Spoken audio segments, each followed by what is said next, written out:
so hungry. Hey there, it's me, Lisa Lillian, also known as Hungry Girl. Very, very excited about today's episode. Obviously not coming at you from Hungryland, coming at you from home. It's going to be a one-on-one episode, a Superfoods episode, one-on-one with Joy Bauer, who is a very close personal friend of mine. You know her from the Today Show. She's a health and nutrition expert. She's written a bazillion books. She has a brand new book out right now. I am very excited for this interview, but I have Mikey and Jamie here. Hey, guys. Hi, Lisa. Hi. So I heard you've got some breaking news, huh? Yeah, I do. Breaking news. Okay, not only are we recording this episode on the 16th anniversary of Hungry Girl, but this is our 100th episode of Choose the Right Thing. What? Yep. This is our 100th podcast? Yeah. Yep. Wow. That is amazing. It feels like we just started like a minute ago and it's been 2 years. I know. Over 2 years ago. It's crazy. Amazing. That What a is ride. crazy. Here's It's to crazy. 700 more. Absolutely. And happy birthday, Hungry Girl. Yay. For those of people who Sweet don't realize 16. That's amazing. Sweet 16 years of emails. So if people don't know about the emails, where have you been these past 16 years? You should sign up. But happy anniversary, happy 100th podcast, guys. Yeah. Happy Thank 100. you. Happy to you. Well, that was fun. Okay, but now we're going to jump into the interview. I've got Joy here. Again, she is from the Today Show. She is just a superfood genius, and I am very excited to talk to her. Joy, how are you? It's so good to have you back on the show. I'm always great when I'm with you, Lisa. Thank you. I have a great big smile on my face. Oh, I wish we could be in person, but this is the next best thing. I know, and at least I feel connected to you. Oh, so thank you for having me Well, for a of gap course, session. of course, and congratulations on your new, absolutely beautiful, drop-dead gorgeous book that I'm holding in my hands. I saw you on my TV this morning on my local station, and you looked amazing, and the food looked amazing, and your book is amazing. So congratulations. Oh, thank you so much. It's like such a crazy time to drop a new book, I know. But on the other hand, like you, I've been getting so many requests for healthy, good for you comfort foods. So I'm really excited to be able to share all these new babies with everyone. And it's so crazy to be, Skyping in or FaceTiming in to all of these different television stations. Why leave our kitchen? I We know. have it And by down. the way, it's totally true. And then the timing could not be more perfect for this book because it's Joy Bauer's Superfood, 150 recipes for eternal youth. So superfoods, it's something we've heard about a lot over, I don't know, I probably started hearing about superfoods 20 or 25 years ago. And people are always saying, what is a superfood? So do superfoods really exist? And how would you define what a superfood is? There's not a formal scientific definition for a superfood. And I think we throw that word around so often, all of the time for so many years. But to me, so my definition of a superfood is really any wholesome food that has one or more nutrient that can help to elevate our health. And so that sort of opens it up to hundreds and hundreds, maybe even thousands of superfoods and super beverages. So again, just something that is wholesome and it has goodness in it that can help us to feel and look amazing. Wow. So there probably are hundreds and hundreds, if not thousands, of superfoods. But I bet you have favorites. So like, what would you say are your top 5? I hate to put you on the spot. Top 5 superfoods and what makes them so super? Ooh, top 5. Yeah. So there are quite a few. I would say that leafy greens are definitely going to be way up there. So I'm actually going to group spinach and kale and probably Swiss chard, which is a little less known, but I'm gonna group those together, and that's because these things basically are nature's multivitamin, right? They have A through Z, everything under the sun, loaded with antioxidants. They're very, very versatile. And by the way, whether it's fresh or frozen, again, spinach, kale, collard greens, all of these things are incredibly good for you. So that even might be my number 1. Number 2 is definitely going to be colorful berries. And again, fresh or frozen, because they're so filled with antioxidants, and they're also good for so many different directions, right? You can add them into smoothies. You can put them on oatmeal or yogurt. You can work them into pancake batters and muffin batters. You could pop them straight up and enjoy them as a snack. Another one would have to be lentils. I'm really trying to help people move more towards a plant-based diet. And full disclosure, I love chicken, I love fish, I eat lean red meat. So I do eat all of those things, but I think the more we're able to sort of embrace and incorporate lentils and other plant-based proteins into our diet, the better off we are for our bodies, for the environment. And there's nothing like a luscious, vegetable action-packed lentil stew. Oh my God. Don't even get me started about that, Lisa. And it freezes beautifully as well. I could talk about food all day. So lentils, yeah, I feel like lentils are sort of like a sleeper hit. People are first discovering how amazing they are, truly. And then, so those are 3. Do you have 2 more? Nuts and seeds. Again, I'm clumping 2 different ones into one category. Those will always come out on top. And when it comes to nuts, really whatever nut you love best, it can be almonds, cashews, pecans, macadamia, peanuts. Each nut brings a different asset to the table. Like, for example, almonds they all have heart healthy fat. They all have some protein. They all have some fiber, but almonds have calcium, and pecans have the most amount of antioxidants, and peanuts have the most protein. So every single nut has a tremendous asset. So I like to vary it up, sprinkle them on anything and anything. And I think sunflower seeds don't really get enough love, but pumpkin seeds and sunflower seeds are absolutely awesome and fantastic, just like nuts, and also chia seeds and flax seeds. So I think nuts and seeds would definitely earn a spot. I love those also. I mean, you didn't mention a cashew, which is my favorite nut, but somehow I feel like it's the least nutritious of all nuts. I'm so glad you mentioned that, and that was my bad. Cashews have the most zinc, and zinc right now is super important because zinc is an immune booster. Oh, So wow. That munch is on great those news. cashews. Yes. You made my day. Yes, I love cashews. I buy the great big containers from the Price Club stores, Costco and BJ's, and I could be dangerous. Oh yeah, I was going to say that is so dangerous. We have cashews as part of our like emergency food earthquake supplies, and I keep them out of my reach so I don't get them and eat them all. And if Smart we have woman. like a blackout, if there's like a blackout for 5 seconds, I just look over and I say, "Is it time to eat the cashews?" So, okay, what's your number 5? Ooh, what's my number 5? Whew. This is a tough call. I feel like I'm going to say oats, but not necessarily for the reason that you think I'm going to say. I'm going to say oats because of the versatility of it. It has that soluble fiber that is able to reduce LDL cholesterol. It's also very filling, and it's so satisfying to make a bowl of oatmeal. And you could also use rolled oats as a binder in meatballs and meatloaf. I throw oats sometimes in smoothies. Now we can enjoy oat milk. So because of the versatility and the nutrition, I'm going to rank oats as number 5. I'm even surprising myself. It just sort of like flowed out of my mouth. You just shocked yourself. I love oats, and I noticed that in your book you had a recipe for like an oatmeal bake. I love oatmeal bakes. It's a big thing in my world too, so I can't wait to try yours. Oh, I'm so glad. I'm so glad. And it's very easy. All the recipes are super simple. I also love overnight oats. I have a couple of overnight oat recipes for those hectic mornings. It's just so great to have something waiting in the fridge. Absolutely.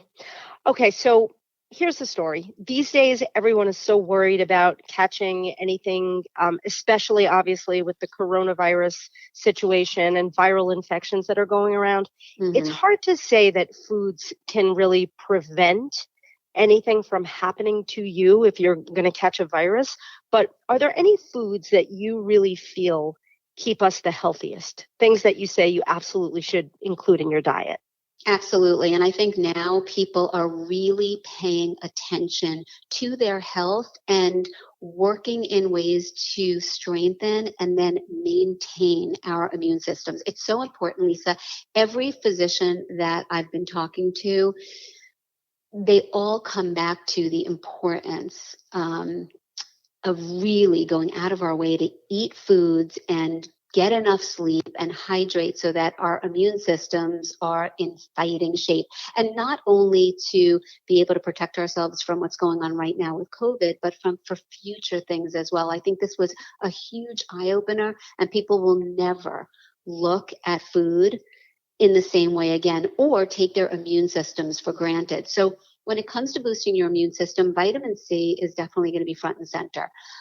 Again, it's not a magic bullet, but there are such few things in our control right now, and food is definitely one of them. We have the capability to pick, to be selective over what we put in our bodies several times throughout the day, every single day of our lives. And if you eat the right foods, you have the potential to really feel and look amazing on the top of your game. So when it comes to immune boosting foods, I would say that leafy greens, it was one of my number one superfoods. It's no surprise that it's also going to be a number one for immune boosting. Specifically though, because it has a load of vitamin C and it also has beta carotene. And those are two things that help to really elevate our immune system. The second thing is bell peppers. I love bell peppers. Do you like bell peppers? Love. I love your nachos, by the way. Amazing. Oh, the bell pepper nachos. It's the easiest recipe ever. And when you swap out the greasy, starchy chips and instead you put the bell pepper slices down underneath all of the goodness that you pile on top, you are adding so much immune boosting vitamin C. One bell pepper has more than 200% of our daily requirement for vitamin C. So it's the most delicious, easy way to sort of nurture our body and give our immune system a great big boost. So bell peppers would be number two. I'm coming back to the berries again, but specifically strawberries, when we're talking about boosting our immune system, all berries are great. They have all those great antioxidants. Blueberries can boost your memory and your cognitive function, but strawberries have the most vitamin C. So they get the big shout out here. Citrus fruit. Now is the time to be eating oranges and grapefruits and pineapple, kiwis, all of these things, again, loaded with vitamin C. And one last thing that I definitely need to mention is mushrooms. So mushrooms don't have vitamin C, but they have some vitamin D, as in David, which again is good for the immune system, but they also have antiviral properties. So they, sort of help the fighters within our body be well primed. If in fact we come in contact with viruses, we are more able to fight them off. So if you like mushrooms, I love mushrooms. Do you like mushrooms? I love mushrooms. And I was going to ask you, actually, my next question was, and I know you mentioned it earlier, that frozen food is as good for you as fresh food. And is it the same for mushrooms? Because I always find I buy frozen mushrooms. I like a variety, and I just get like the mixed bag of frozen mushrooms. Do they have the same health properties as fresh? They do. So if you could imagine, when it comes to any type of produce, mushrooms included, they pick things in the peak of ripeness and then they're flash frozen. So all of the vitamins, the minerals, and the antioxidants are locked in. Of course, there's nothing tastes as delicious as fresh, but there's so many pros to frozen. One, right now, it's more budget friendly and it's just easier to get a hold of, right?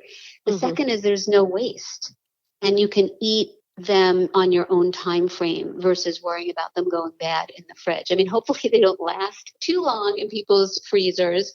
But if you open my freezer on any given day, I have one entire massive shelf that's all frozen vegetables. And then I have one underneath it that's all frozen fruit. I just love it. It's really, really great. It probably looks like my freezer. I bet we have identical freezers, and that wouldn't surprise me. Yeah, we should show, you know what? Send a picture. I'll send a picture of mine. You send a picture of yours. We'll put it on the show page and we'll see. Done. Okay. Done. So let's talk a little bit more about the new book. First of all, as I said, it's beautiful. This thing probably weighs like 5 pounds. You could hurt somebody. It's like a weapon, but it's filled with like incredible recipes, beautiful photos. And I love that you say they're recipes for eternal youth. Like, what inspired you to write a book with recipes that are focusing on staying young and feeling young? Well, first, like you, I mean, I'm a health nut and I'm a foodie. So my whole passion and mission is trying to merge the two, creating, delicious, healthy comfort food. And I think that in the past few years, what's been so exciting to me, I'm also a big science nerd, is the compelling research that we have on longevity. We have so many great studies analyzing the dietary habits of people around the world who live the longest, most healthiest lives filled with vitality and vigor. And there are so many commonalities amongst these people and what they eat. And so it was really exciting for me to merge the two. My passion for food. I love food. I love to eat. I love all sorts of textures and flavor combinations and ethnic cuisines. But I also love the health science. So taking those two things and then formulating a book that really delivered all the stuff that people love to eat. It's not rabbit food. It's not diet food. It's calorie controlled. So if anybody is looking to lose a few pounds or maintain their weight, certainly you will with these recipes. But, it's everything from the bell pepper nachos to pan pizzas to I have a superfood French fries, superfood pastas, even superfood treats and desserts and cocktails. So, it's the stuff that I love to eat. So I was very excited to share it with everybody. Yeah, it's what everybody loves to eat. And I'm really intrigued when you say you do a lot of research and there's a lot of science about what the people who are living the longest are eating. And I remember when I was growing up, there was a commercial where they would show people, and I can't remember where they were, but it was like so-and-so, 109 years old, and this person was 107 years old, and they were all eating yogurt. Is there anything about that that's true? Would you say yogurt is associated with longevity in any way? So it's interesting because it doesn't come up on top. It's not one of the commonalities. When we look at the commonalities, it's leafy greens, berries, beans, like the starchy beans, black beans and kidney beans and chickpeas, lentils, nuts and seeds, whole grains, and believe it or not, coffee and tea. So Wow. those are the top foods that people who live the longest, strongest, and healthiest tend to be eating. And it's interesting also to look at their mentality.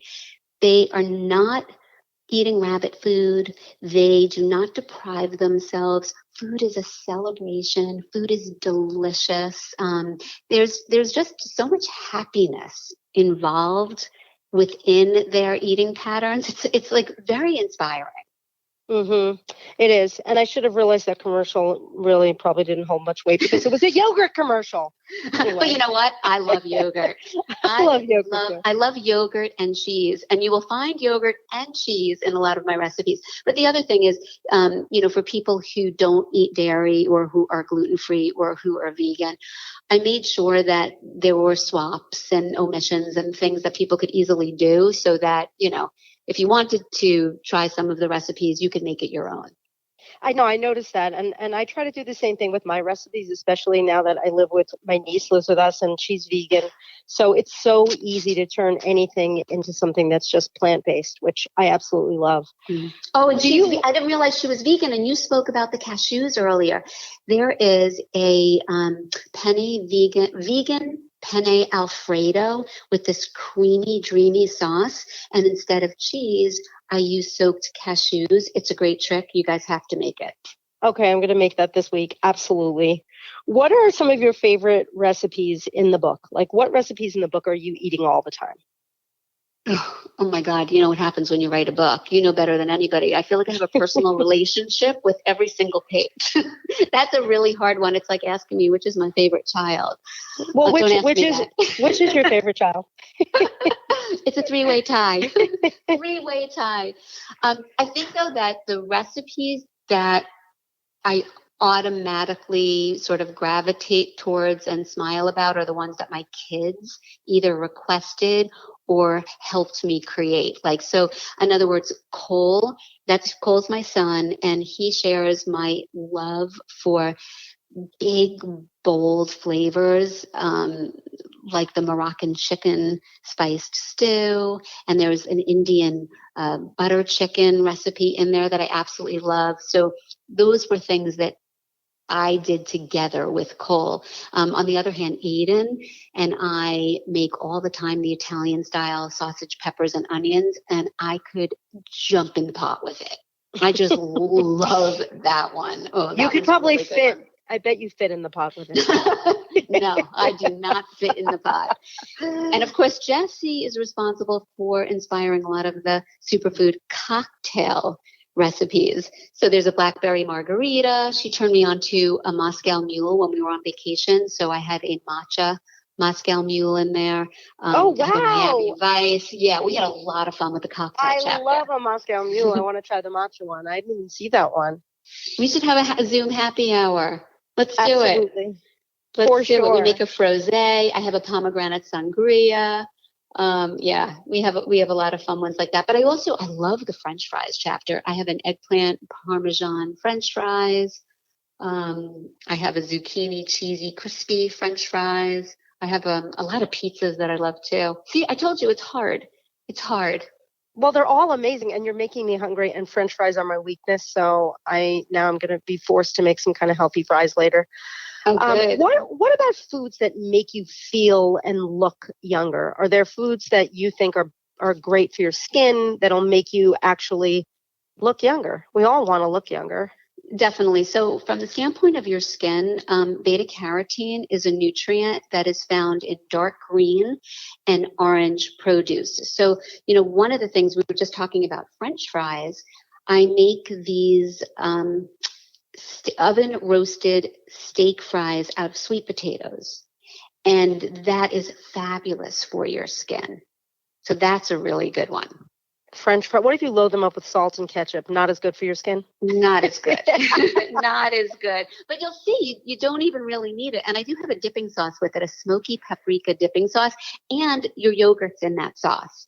So I think you're going to really like that one. All right. Tell me some more tips you have that help people feel more energetic. I mean, we know what makes people feel healthy. Do any foods really give you energy? Yes, absolutely yes. And the first thing I'm going to say is if you eat less junk and you eat more wholesome, high quality food, you will automatically boost your energy levels. It's a matter of science. So that's really good news. And it goes back to us being in control of what we put into our body. And nobody needs to be perfect. I'm not perfect. You're not perfect. But I usually tell people to try a 90-10 mentality or food philosophy. So if you go out of your way to eat healthy 90% of the time, 10% of the time, there's wiggle room for the stuff you just love that's not necessarily under the healthy umbrella. So that's the first thing to know. I think another thing that people can do, which is relatively simple, is just to incorporate a produce item into each and every meal. So with breakfast, for example, if you're having oatmeal, add some berries. If you're having an omelet, put in some onions or mushrooms or spinach or chopped tomatoes. With lunch, you could have a great big salad with lots of colorful vegetables. Or if you're having a sandwich, just pile on lettuce and tomato and some red onion or maybe some sliced zucchini. And then with dinner, anything goes. You can have a stir fry. You can start your dinner with a salad or a vegetable minestrone soup. There's so many different ways that you can work those vegetables in. And it's so important because vegetables are high volume. They're low calorie, so they fill you up instead of filling you out. And they quite literally shower your body with all the good stuff. Antioxidants, vitamins, minerals, fiber. So I think that's the smallest thing you can do for a gigantic energy payback. Amazing. And you know what? You're making me feel bad because I live by the 80-20 rule, and now I realize I should really be living by the 90-10 rule. But I guess I bet you do 90-10. Let me tell you, 80-20. So you hear 90-10 from, like a health nut. I think that if anybody can be doing an 80-20 rule, I think that is quite valiant. Or 85-15. And you look great. Well, so do Yeah, you. look at you. Yeah. You're getting So what- closer to me. What foods do you eat every single day of your life? Are there foods that you eat every day of your life? I don't know if there's categories that I eat every single day of my life, but specific foods, I would say, this is not a food, but full disclosure, coffee. I cannot start my day without coffee. That's why I even made breakfast coffee cookies. That's one of the breakfasts in the book. I had to figure out a way to merge cookies and coffee and feel okay about eating it in the morning. Those look so good. I saw those on TV. That was like chocolate chips, right? Coffee, with blueberries. Blueberries, cocoa powder. I tried to work in as many superfoods as I could while keeping the sugar down, so you truly can eat them in the morning for breakfast. You have to try that one, and they freeze beautifully. So you can make a great big batch. You could stash them in the freezer, and then you could, in the mornings, whenever you want some, you can either warm them in the microwave or just let them thaw out on the counter. And you can That's have great. 2 or 3 with I a know. cup I of heard you coffee. say that. I was like, 3 cookies. But Yeah. it is good that you can freeze them so people don't have to worry about eating them all at once, which is something that I try to do with my recipes as well. I cannot wait to try the recipes in your book. I am so excited, and people can get the book on Amazon, obviously, and because they're not going to bookstores these days. Is that where you'd know. recommend getting the book the Yeah. fastest? Yeah, I guess Amazon or Barnes and Noble. Yeah, I think like those are probably the 2 key places right now. And also, like, if anybody has any requests, if there's something that you are dying for or craving and it's not in the book, bring it on. Just send me a message or a comment on Instagram or Facebook, and I'm on it. I have time on my hands. I am busy making a mess in my kitchen, and I would love to tackle it. That's exactly what I've been doing. I feel like we probably have parallel lives on different sides of the country because I've never cooked so much in my entire life. Lisa, I am loving your lives. I am loving them. And I love all of your quick hacks with the mug and the microwave. Oh, yeah. I'm watching. Well, thank Watching you. my I feel like, girlfriend. if I'm being honest, I don't really trust my niece to be the camera person. So I'm saying, what could I make just at my counter so no one has to follow me around with a phone? Wait, that's how I do it. You should see my high-tech camera. I have like 6 books piled up on top of each other. Me And then I too. either have my laptop or I have my phone balanced. It's hilarious. My phone is balanced. I get texts all the time when I'm doing it. I have like a Nordstrom rack box with returns inside of it that helps elevate it. It's ridiculous. Oh, so you're fancier than me. You say Nordstrom's, you're automatically fancier than me. No, I said rack, Nordstrom rack. Oh, okay. Still fancier. All right. Still Right, fancier. before I let you go, I have to say, like, on a serious note, everybody is emailing and reaching out and saying they're really, really struggling with eating healthy during this time. That all the time at home, that all the stress, that all the anxiety is causing them to just eat so much food. Do you have any advice to help people during this time? Yes. And I do think that in the beginning, everybody was sort of like shoveling anything and everything into their mouths, and it was comfort food central. So I say this now is really the time to sort of pick yourself up, shake it off, take out a piece of paper or set yourself up in front of your computer and start to plan. Plan out your days. What are you going to have today for breakfast, for lunch, for snacks, for dinner? And do it throughout the whole entire week. Because when you give yourself a roadmap, it becomes significantly easier to stay on the straight and narrow. And here's the thing, if you're taking care of yourself, you elevate every aspect of your life. You're going to boost your immune system. You're going to be happier and feel better about yourself, which means you're going to be more productive. So it is so well worth the effort. And really starting at the beginning is the hardest part. So if you make up your mind and you put in the work today, it's going to be easier tomorrow and next week and the week after. And before you know it, like, you are on a roll. You're eating delicious food and you're feeling great and your cravings are under control. Well, that is fantastic advice. And I think it's a lot of people have a hard time planning. And I also think on top of that, people should write it down. Like, after it happens, write down what you actually ate. I think that helps too. But that was Right. really, really great advice, Joy. You are the best. Your book is the best. I love everything about what you do, and I can't wait to be with you again in the same room and just celebrate something fun. And I hope that Oh. happens sometime soon. Oh, so do I. Lisa, I am sending you the biggest virtual hug and kiss. And we're going to be together very soon. And thank you so much again for having me on. I just love gabbing with you. Well, back at you, and keep up the great work, truly. And congratulations on another perfectly beautiful, wonderful book. Oh, thank you, girlfriend. Mwah. Well, that was great. Joy is always a phenomenal guest. She really has so much information that I know everyone is going to really value. And if you want to recap, if you want to see our freezers, if you want to check out the show page from this episode, I encourage it. It's hungry-girl.com/foodcast. And of course, if you want to sign up for the Hungry Girl daily emails, you can do that at hungry-girl.com. And I'll be back next week with Mikey and Jamie for yet another episode. And until then, I'm Lisa Lillian, also known as Hungry Girl. Till next time, chew the right thing.